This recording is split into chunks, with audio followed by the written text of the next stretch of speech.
Сәлем достар, бүгінгі біздің қарастыратын тақырыбымыз монитор последовательного порта деп аталады. Бұл Arduino платформамыздың утилиті, микроконтроллеріміздің компьютерімізге кез келген ақпараттарды жіберсек болады. Алдарыңызда тұрған проектіде бізде потенциометр және сервопривод жалғанған. Осы потенциометрімізді бұрау арқылы сервоприводымызды 0-ден 180 градусқа дейін өзгерте аламыз. Және сервоприводымыз қай градуста тұрғандығын монитор последовательный интерфейсе, яғни монитор портымыздан көре алатын боламыз. Бұл проекттің алдағы уақытта жасайтын боламыз. Қазір қалай монитор портты қосу керектігін көрсетемін. Монитор портты пайдалану үшін бізге Arduino платформасы керек. Кодты басамыз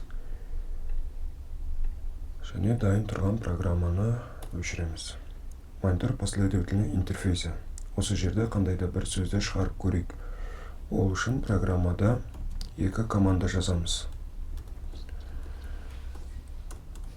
Бірінші командамыз void setup-тың ішінде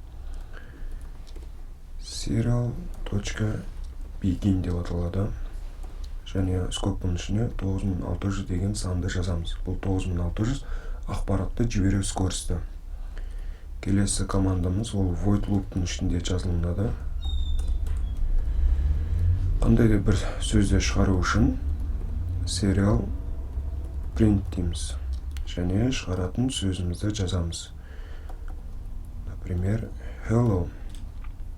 Начать моделирование деп басатын болсақ, бізде сөздеріміз үздіксіз шығып тұр.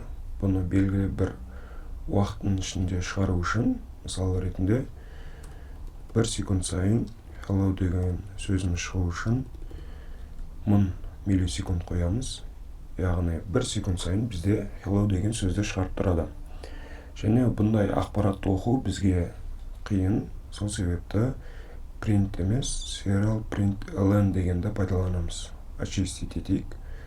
Начать моделированиеден басамыз. Міне, каждый секунд сайын бізде hello деген сөзді шығарып тұр. Бұл интерфейсті біз алдағы уақытта пайдаланамыз. Микроконтроллерімізге әртүрлі датчиктерді жалғаған кезде осы жалғанған датчиктерден қандай сигнал кеп тұрғандығын осы монитор порттан көретін боламыз.